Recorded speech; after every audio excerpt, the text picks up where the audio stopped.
Pod, may tanong ako sa iyo. Halimbawa, pag ikaw ang maging presidente ng ating bansang Pilipinas, ano ang una mong gagawin? Una kong gawin, ibibinta ko yung Pilipinas para kay Kibuloy. Tapos ano pa? Tapos ay para sa ano sang Pilipinas, ibinta ko yung lahi natin para sa ano. Ikaw, ikaw yung ano yung sagot mo? Pag ako ang presidente ng ating bansang Pilipinas, ang una kong gawin, gagawa ako ng batas sa Senado.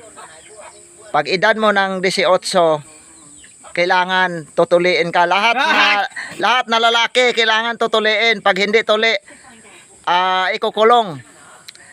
Tama.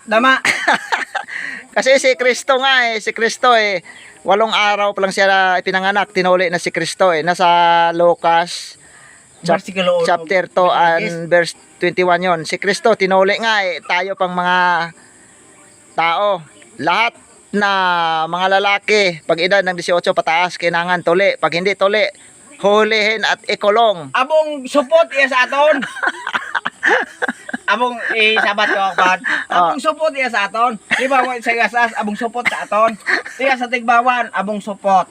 Sino yung Tigbawan? Iya sa atong Tigbawan si Baina.